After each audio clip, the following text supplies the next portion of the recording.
So this is Jumper and Cloud. Cloud is not due until May, and Jumper is due, well actually I think they're both due in May. Jumper has really big babies. She's bred to a meat sheep, and you can see she has really nice fiber, but she has really big babies that don't have hardly any fiber.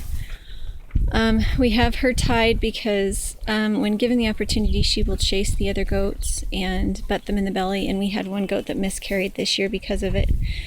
So she's on a long line. She can get into her shelter if she wants to, but she never does. She doesn't mind any weather.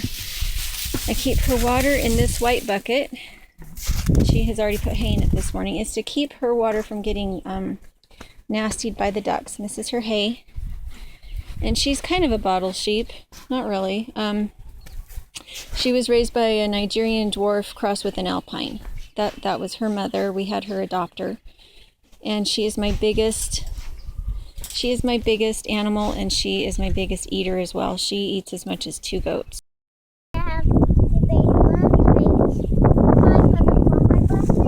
Yeah. So this was the first baby, and he's really big. The other one is a little smaller. They're both boys. Hey, Mama. Where are your babies? Where are your babies? So, can you see the babies? I have tree-dwelling sheep. These are my tree-dwelling sheep. They prefer this to the shelter that I've given them. Aren't they cute? They're so cute.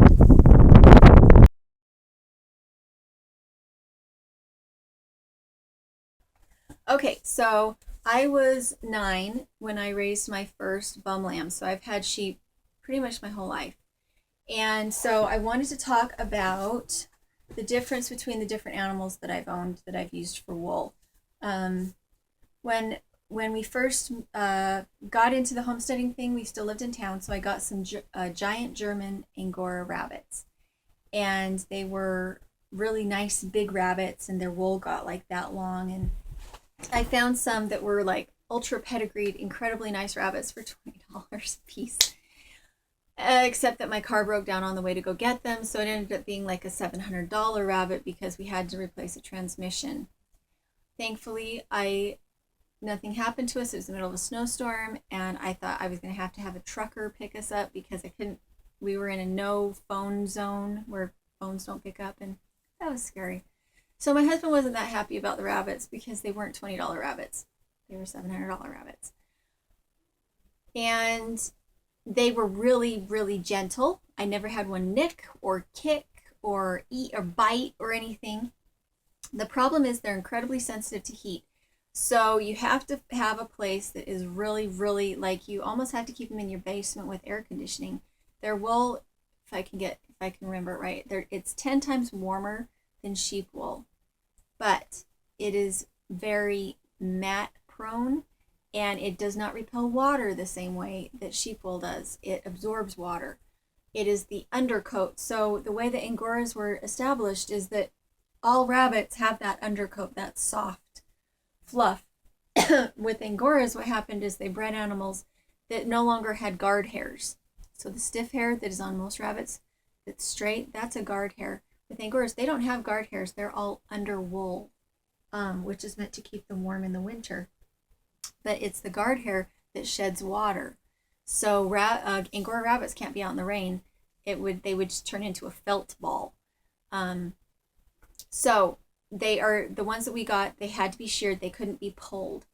And so every 3 months I had to shear them, and use hand scissors, and literally 3 big grocery bags full of wool every time I sheared them. I couldn't get through it fast enough because, for one thing, Angora is not an outside garment. Everything I do is very rugged. Angora does not make sense for me because everything I do is very rugged. But it's nice for combining with other things. However, the only thing I could ever get it to combine well with was merino, because it is likewise soft and silky and barbless. It doesn't have the same Anyway, it's softer, it blends better. It's very, very difficult to blend Angora fiber with wool, but I find Angora fiber useless if I can't put it in wool because it is so delicate. So that's why after our first year of owning Angoras, we sold them. And I sold them for, I think, $80 a piece, and it was worth it. They were incredibly nice rabbits. So I decided that I'd rather shear sheep once a year than shear a rabbit every 3 months and then have to worry about it dying in the heat. We had 2 females and 1 male, and we could never get them pregnant. Even though I had them trimmed up nice, things were not connecting, so we decided it wasn't worth it. I just needed to cut back on things, so I went and got bum lambs from up in Dubois. Went and got sheep up in Dubois, which is the sheep experiment station, which originally was founded to different breeds of sheep, seeing who's better, combining them, seeing who does best on free range and gains weight fastest. And also they were doing experiments to see why some male sheep don't reproduce, why they're duds as far as breeding goes. So that's why it was established. And now when they have bum lambs, you can get on a list, and it costs $7 to buy a sheep. And if you go up and buy 7 of them, you come back and sell, 4 of them on Craigslist and keep 3 for yourself. As long as you have a milk goat, I bring my sheep back and I have a milk goat adopt them, because I don't want to be bothered with bottles, and they grow a lot faster if they have a mother. I've never lost a sheep to scours or anything like that. So we got a sheep, and because they have different breeds and varieties up there, shut the door please. Because they have different breeds and varieties, we didn't know. I wanted a sheep for wool, because if I go buy a grocery or a garbage bag full of wool for my friends that's rough carded and kind of clean but has a lot of manure in it, it's going to cost me $60 to $100 for a big garbage sack full. But that's how much I get off one sheep in a year. So that's why we got her. I prefer to spin with merino. I just like how it feels. I like to spin with it. But hers is jumper has a kind of a medium long and kind of coarse. Well, this is not her longest piece, but it's kind of her average piece. It's probably about 1, 2, 3.5, 4 inches.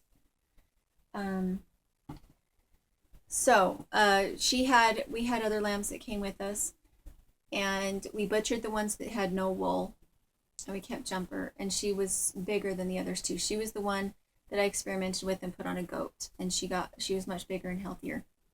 So we butchered the other one, and we have milked Jumper, and her milk is fabulous. My favorite milk in the world is sheep milk. It is sweet, and it has a really, really nice, delicate flavor. I much prefer it to goat's milk. However, on a sheep bag, let's see, how am I going to explain this? Here's the bag. How do I explain it? Their teats on the bag stick out like this, and they're about as long as like one section. So that one section of my thumb, that's how long the teats are, and they stick out like this. So there's a short teat sticking out like this. So when you milk, your hands are like this, and you're squeezing like outwards like that. And while she does stand and she's good in everything, it's not an easy milk. And she's not a milk animal, so within a few weeks after we take the babies off, her milk is gone anyway. She's just not meant to be a long lactating animal as a sheep. They don't have that breeding into them the same way the goats do, where they have like the 6-month to 2-year lactation. So I like sheep. I like sheep wool better because I can, and I prefer her wool to merino wool for outdoor wear because it's coarser and it's just nice. What else is there? The money that we make off the sheep is that she has 2 lambs every year. Our neighbor has a ram, and he just lets us use it. We take her over in October and get her bred. It doesn't cost us anything. And she always has 2 rams. So we let them get to about 3 months old, and they're by 3 months old they're as big as she is. She has really nice milk, and we keep them out on pasture, so it didn't cost us anything to have those babies there. And if we sold those babies, they'd be worth $150 a piece, so that's $300. And then I have about $100 worth of wool off of her in a year, and so $400 is about what we estimate she makes for us in a year. However, we are going to sell her. She caused one of the goats to have a miscarriage this year because she hit her in the belly when she was only like 2 months pregnant, and she miscarried. And so I cannot keep her in the same pen as the goats. She is much bigger and much stronger than they are, and she's just a bully on them.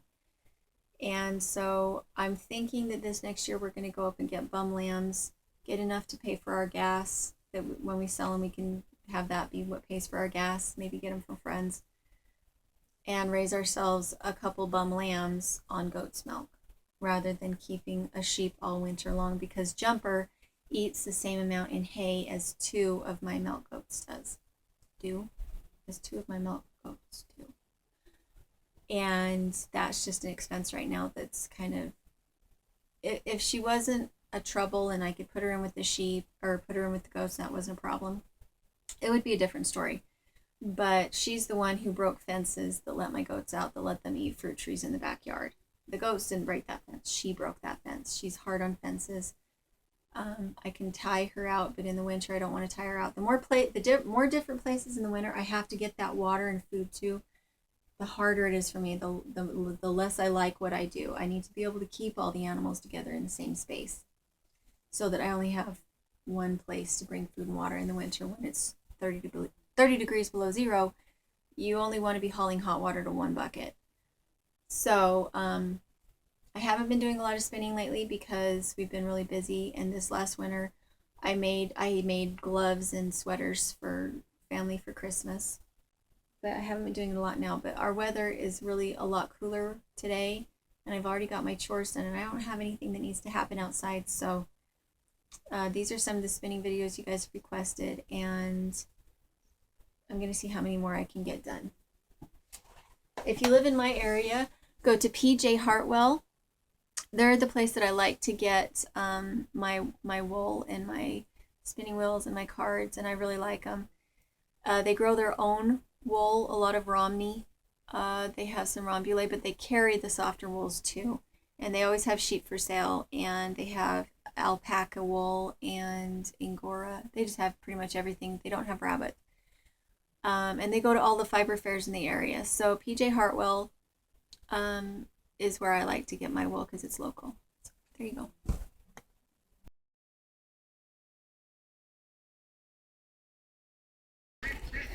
Okay, so this is Jumper.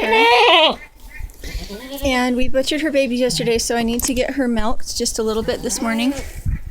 I prefer to do it one-handed. Hi, Mama. And she's not going to think it's too fun, but she is a little bit sore. And we have milked her before. So I wanted to get one good squirt so you could see what her teats are like. Here, I'll show you what her bag is like. I think it's a lot easier to milk from the back on a sheep because their teats are so short. So can you see her teats? It's really hard to do this one-handed. There's her teats. They point out to the side. I don't know how to hold the camera. So, you grab a teat, bounce up and down. I don't know what you can see. But I've got to milk her out just a little bit. And she doesn't have any grain or anything right now, so she's actually holding really well. And I've got to milk her out just a little so that I know she doesn't get mastitis. Hi, Mama. Are you saying, what are you doing up in my business? So yes, and they pee and poop when nervous. Again, this would be much easier if I could do it two-handed. So you bounce the bag up and down, and then squeeze out. And she actually doesn't feel too bad. Her babies were almost 3 months old, and so it wasn't like they were living and breathing Mama's milk.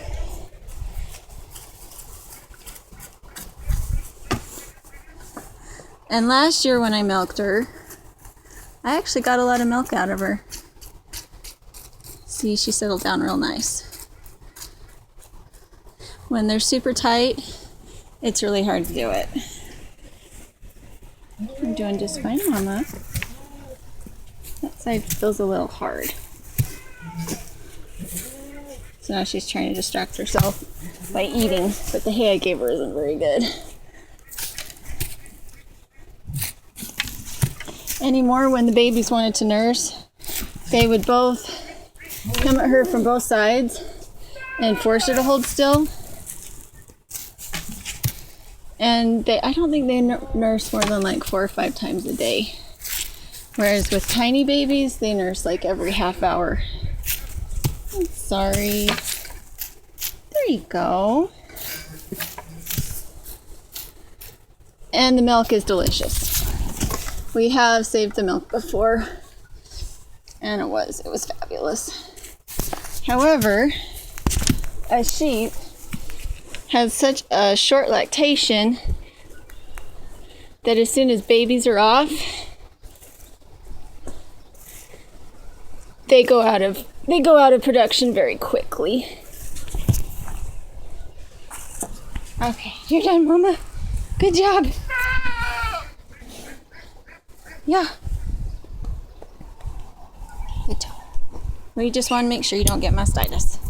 There you go. You going somewhere?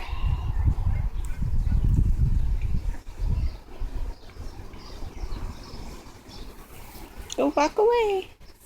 And she's been an amazing sheep. She was from the sheep experiment station. Bought her for $7, stuck her on a goat, and her bag is just monumental. She has an amazing bag. And it shows in her babies how quickly they grow. So now I need to go and get the others milked.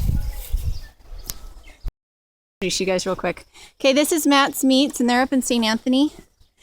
And I know how to butcher sheep, but I cannot get it as clean and in small enough pieces that a family of 4 isn't wasting a lot of meat. So they come out and they shoot it, and they have a mobile unit, which is really nice because it means I don't have to stress the animals getting them to them. And they don't have to feed them if they have a backlog. They don't have to have a shed or anything to keep the animals in while they're waiting to be butchered. So it's really quick. The animals aren't stressed. And they have a generator on their truck so they can wash things like in place. They can keep it up off the ground. What is it, 42 cents a pound? How much is it a pound? It's a flat rate of... Oh, that's right, with the small animals. It's $85 per animal for the small animals. And how much is it for like pigs and stuff? 48 cents. 48 cents a pound plus a $50 kill fee. And then how much is it for preserving? 55 cents for the curing. 55 cents for the per pound for the curing. And they do a really good job. We've had them do pigs and sheep and a cow. We haven't done a goat yet, but it seems like it makes more sense to do sheep because they grow so much faster. And this time around, we're going to try the Rocky Mountain oysters and the tail. So that should be super fun. And what is your phone number? 624-3049.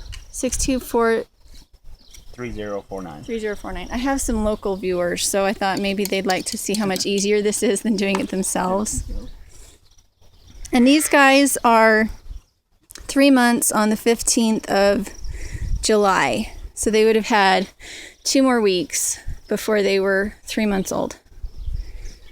So they just make it look easy. And they've got saws and stuff at their place so that if I were to do it, I'd have like 4 quarters and it would be monster huge roasts, and there would be a lot of waste. So, all right. So this is a lamb heart, and I'm going to slice it up for breakfast. And the way that I do that is just slice it really thin. I take out anything that's like congealed blood or anything that looks really strange, but the texture, do you remember, was it like prime rib? What was it like when you did it as a roast? Stuffed it? Yeah. That was Can I no, it was can I chewier. pan No, to you? no, yeah, it wasn't. Are you sure? Yeah, more appropriate. Yeah. Thanks. It was a little tougher. It was more like a sirloin steak. See, and I remember thinking it was the nicest texture. What did it remind me of? It has texture. It's not necessarily fall apart in your mouth, but it's a very concentrated texture, and it picks up flavors really nice. So, do you want to hold the camera for me? Just keep it on the food. Roast. Right. Don't put you in the frame either. So She doesn't think I'm funny. and let me show you. See, there's no fat or anything in it. It's like very condensed and it's chewy.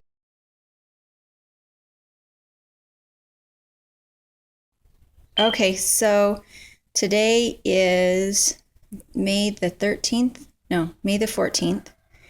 And I'm about to shear jumper. So these are what I use. And I leave them unsprung. They are now sprung, but I leave them unsprung when in storage. And then these are chin straps for a bridle on a horse, but they work really well as hobbles on smaller animals. So I will hobble her both front and back, and then I will take another one and hobble her together.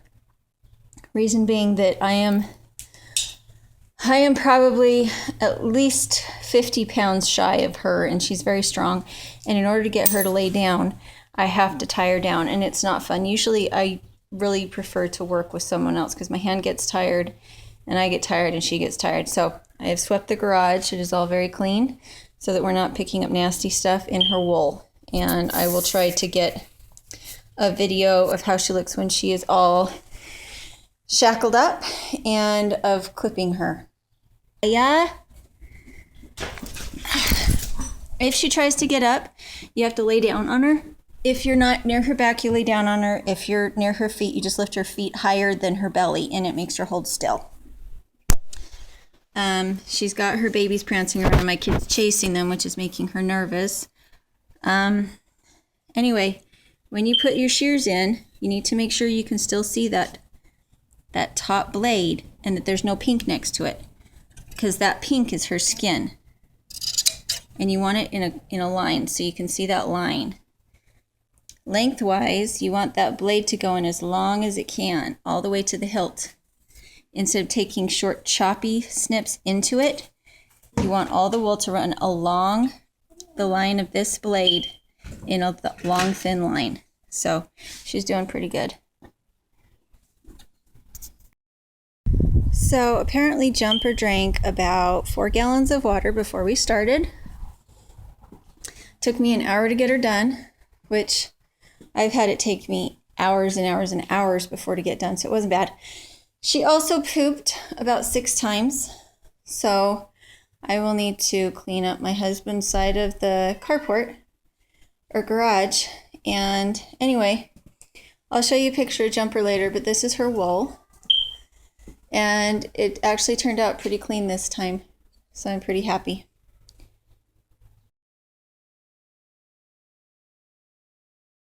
Okay, so first thing you need is lingerie bags, the kind that you put lingerie in to put into a regular clothing washing machine.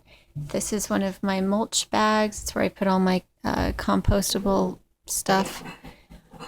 So as I go through, I'm going to get manageable amounts of wool, put them in the bags, and as I do so, I will pull out vegetable matter. Okay, so it would be straw. It would be anything that you wouldn't want to wear in a sweater. So for me, it's a lot of straw. And I'm going to get lengths or tufts of wool that are the same texture and the same length. And anything that I get to that is not a good length for anything, I'm going to put it in the composting bag. Okay, this is the next part. I am going to fill the tub with lukewarm water, and I'm going to put in shampoo. I have tried dish soap, and what seems to really get it clean though is shampoo. So I'm going to fill the water up about halfway. I didn't have enough lingerie bags to fill all of the bags with wool. So I always fill my water up first. And when I'm ready to wash, I put all of the wool in their bags and let it sit for probably about half an hour. And then I start to squeeze them. So I'll try and show each step. But the thing you have to be careful of is that you do not receive agitation or extreme temperatures from your faucet. Once I have the wool in here, every time I rinse, I get the bags and I push them to the back to here, and I hold them with one hand while I let the water drain out. And once the water drains out, I feel the temperature that the wool is, and that's what the temperature is that I turn the water to. And then I continue to hold the bags back while it fills from here and goes like this, because you don't want agitation from the water coming in. And so I'm going to get started on that, and then I will show you from there. This is what the water will look like after it's been sitting for just a little bit. It'll be kind of like strong tea or weak coffee colored. This is just the lid to my shampoo.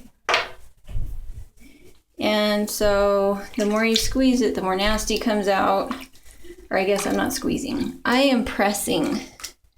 You do not want to cause friction between the fibers. So you just press.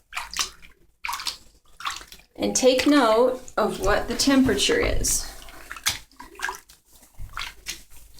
And you can probably fit a whole fleece inside as many bags as I have, but it makes it take longer to clean it because not all the fibers get equally wet. So this is how you empty it. You move everything to the end. It's going to be interesting to do this one-handed. Pull the plug. The other thing that helps with this is if you don't put it in mesh bags, then any vegetable matter that you have in here goes down your drain.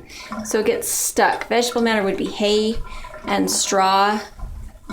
So by having it in these lingerie bags, you don't have to worry about vegetable matter going down your drain. It all stays in the wool. And honestly, I've done it without the bags before.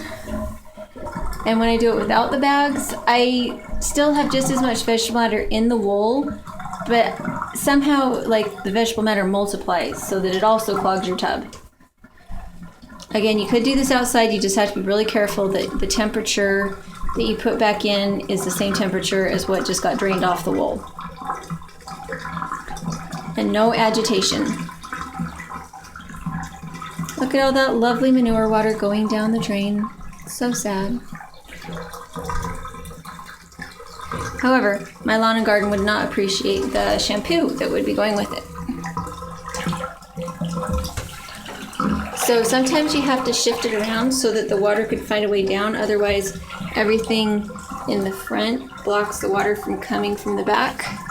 So I push it to the side so that it has a clear path to get down the drain. Is that nasty? And you can let it drain for a really long time, but the dirt can't really escape from the wool unless it has water to be distilled, to be diluted by. It's hard for the dirt to get out if it doesn't have enough water. So you could sit here and just let it drain for forever, but it doesn't necessarily do you any good because there's so much dirt in it. It needs some water to dilute it before it can come off the wool. So that's what it looks like, and this is how I fill the tub back up. I wait for most of it to go down. What do you need, honey? Okay, hurry up. We gotta go soon. We have to go right now? Soon. Then I just turn it on a little bit to the point where I want it. And try to get it there quickly. That's a cold spot.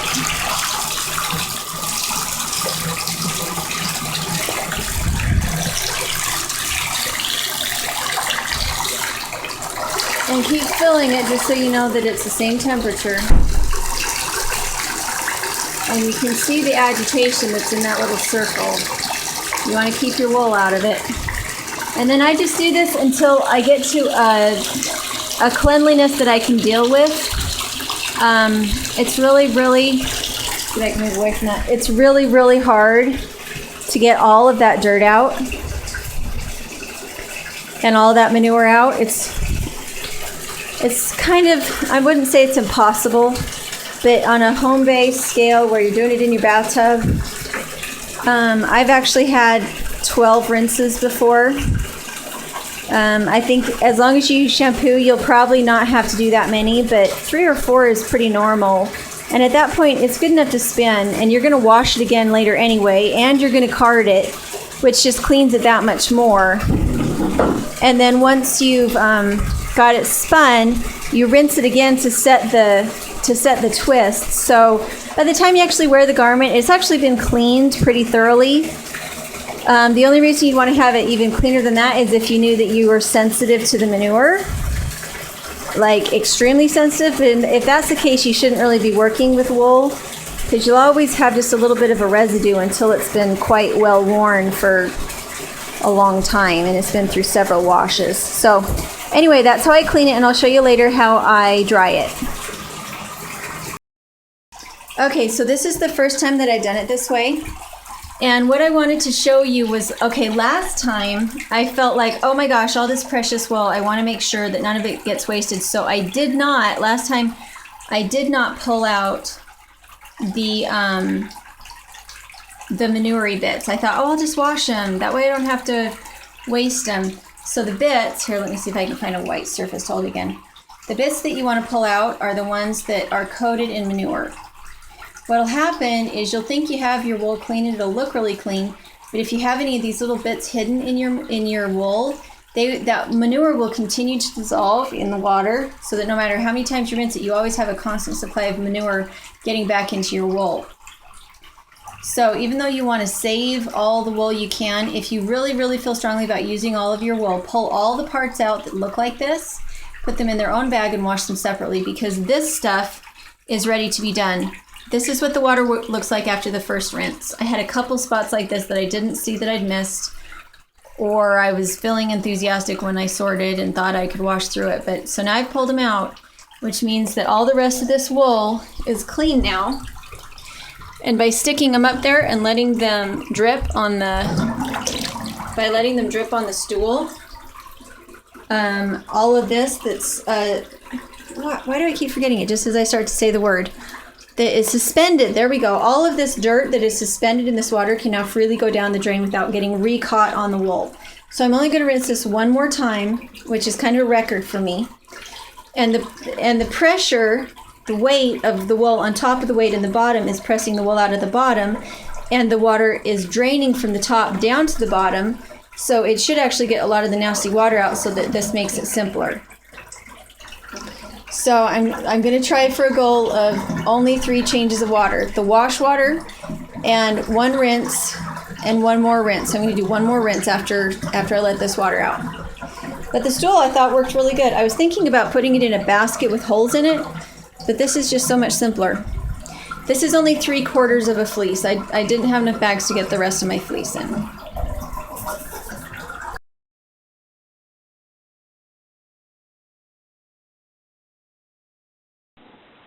Today we have rain. Let's see.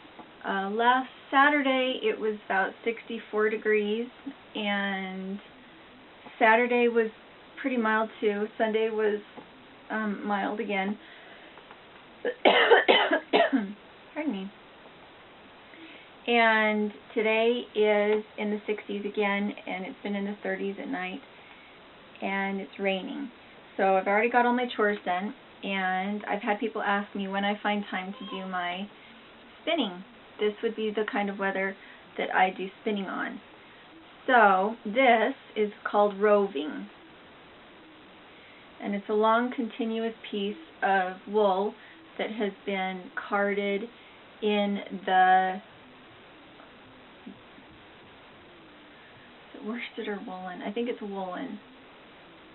Woolen is the kind where you see the big paddles that have the little tiny teeth on them. And worsted is using these. This kind of comb sets all the wool in the same direction, so all the fibers are parallel to each other. In this one, all the wool is mishmashed into each other and just kind of bunched and then stretched, and so it's in together, but it makes a loftier yarn. The yarn is puffy, whereas with worsted it is drawn out and more thread-like. So that's what roving is it's something that has been carded in the woolen fashion with a machine to make it uniform. I can make these rovings with my cards, and it's a little harder to get it clean than it is. These are really nice because they get your wool cleaner and get all the debris out and everything. They are they're kind of a lot of work to use, and you have to prep the wool in a particular way.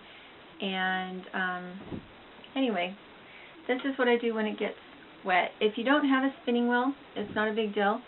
The biggest part of learning how to spin is learning how to draft, which is pulling the fibers out at a rate that will allow them not to knot and to be uniform, so that you have the same count of threads in each twist, as that they all have that there's no breaks. So one of the best things you can do if you want to learn how to spin is to learn how to draft. And then you just use your leg and you roll the wool on your leg to make a rope. And you get the characteristic of your wool. You learn how gentle to pull it, how hard to pull it, how not to pull it, and you can make yarn just on your leg. Then you can get a drop spindle. This is one of the first drop spindles that I made, and I just used a coaster, a dowel, and some little hooks, some little hardware hooks. And the most expensive part was the hardware hooks. I don't like this because when I drilled the hole in the middle, it's not exact, and so it wobbles a little bit. You can use a rubber grommet and a CD. That would work much better than this does. But I didn't want to spend money. I wanted to see if I liked it. So when you're first learning how to spin, you can get a supported spindle, which is one that stands in a bowl on the ground rather than being suspended in the air. And but you don't have to. I mean, it just kind of depends on what you want to do. So you take some of your wool and you spin it. And I need to make sure I'm going in the right direction. Okay, so I'm supporting this spindle because my my string is a little bit thin. So I'm going to support it for a second to get it started.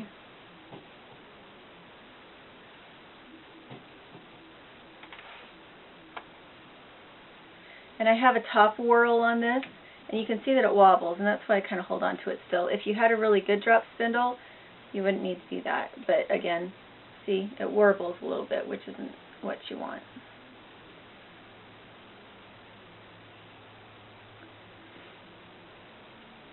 So, yeah, my string is too thin.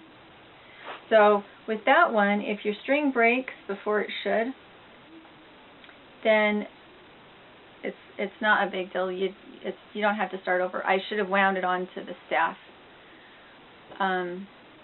because if you over twist it, even if you have a good long sturdy string, if you over twist the yarn, it will break under its own tension. So I just retied it. We'll just start over. This string that I'm making right now is thicker, so it'll hold better.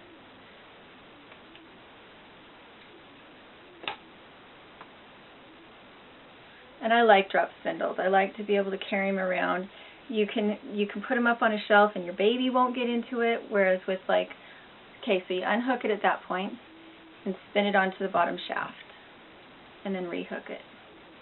You don't have to have a hook here. You can just, you tie a half knot on the top that you loop and unloop, but I think that it's nicer to have a hook.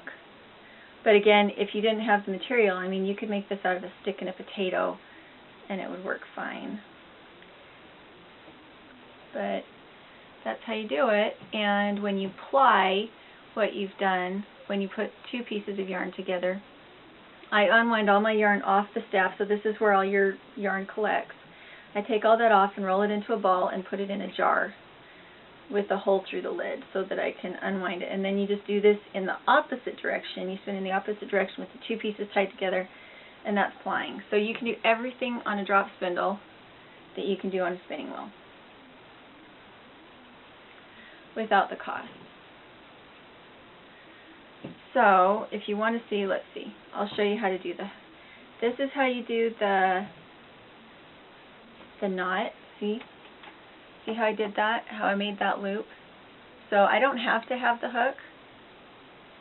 It just means that every time I go to unspin to put it onto the shaft, I have to make that little knot, which, you know, once you get used to it, it's not a big deal. I believe my children are outside chopping wood. That's what it sounds like right now. Their dad has told them not to use. See how I made that little loop? I should go yell at them, but I'm not going to because I want to get the video finished. See how that wobbles? If you had a better drop spindle, it wouldn't wobble like that. But you can do this, so I can do this all the way down to the ground. You just keep spinning it. And when it gets that long,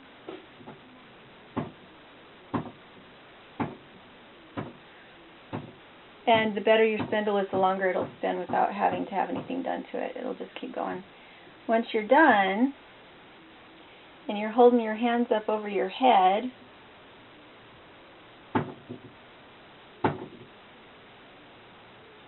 what you do is you just jerk it up and grab it, bring it back up,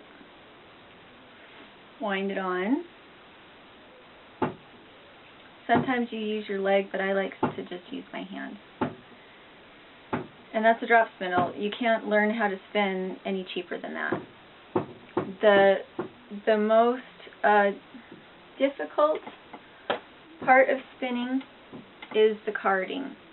It is indeed the carding, because the nicer that it's carded, see, and with woolen, you get slubs, which are pieces that are kind of,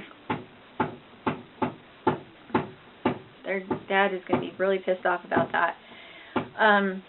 Little slubs in the wool that didn't get carded in, short pieces, and you can see there's a little bit of dirt and debris in this. You don't get that when you do worsted. Worsted, let's see if I have one. So this is a roll leg that I did myself. So I did it with my combs, my paddle combs, instead of the worsted. So whenever you work with wool, you hold it in the shape that it was when it came off the sheep.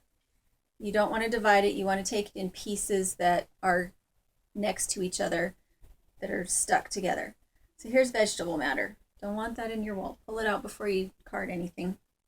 Then you hold one end. If you're using a flicker brush, you hold one end really nice and tight. If it's a long piece, I hold it like that. It just keeps the ends from coming out. And don't do this in spandex or anything sheer or silky or nice, because you need jeans on to protect your leg. And then you just make it puffy. That's the goal. A puffy piece of wool, and then once one end is done, you hold on to it the same way on the other end. And it'll take out slubs, it'll take out vegetable matter, it takes out everything. So that's what it looks like now. It doesn't have vegetable matter, and it's not constricted in on itself. If you want to keep this, the leftover, you can use it for stuffing dolls. You can use it as a quilt bat. You can use it for anything that you would use stuffing for. I am not at that desperation level because I have a sheep right now. So I'm probably not as careful to use it all as I should be. So that's what it's going to look like. And these are my paddle combs. Okay. So if you have really nasty wool, you want to do that with the flicker comb on everything, but you don't have to.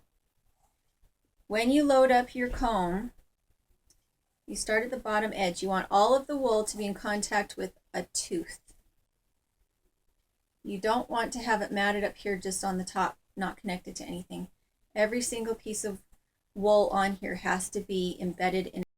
So for those of you who've already seen my woolen, I'm now going to do my worsted. And the worsted is kind of tricky. For one thing, you have these Wolverine claws. You can kill somebody with these things. They're so sharp. These ones cost me $165, and they're the small set. You can make your own, but you have to be good with tools. And I mean, they make it sound so simple and easy, but the guys that make these are like engineers. Like, I don't know, they're just amazing. And because it has to be mathematically done. Because look at that. Do you see how precise that is in the way that they, anything else? It's nice to have some oil on hand, like not lotion. It needs to actually be oil.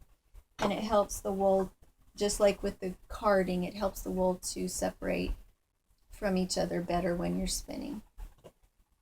And right now I'm making more of like a sock yarn. And again, I hate the slubs. I can feel all the slubs in this wool. It's driving me crazy because it's gonna make it hard to. It also makes it hard to make the size correct, because when you have a slub, it catches and thickens. See, I hate them. It catches and thickens the yarn temporarily so that it's hard to get it back to the same thickness after the slub as it was before the slub. So that's why I like merino. I like working with commercially carded merino because of the consistency. You don't get slubbing in it. Sometimes if you get it from local people who just have like a drum card, and they do it themselves, it has lots and lots of slubs. You get fewer slubs in stuff that you do by hand than you do from the card.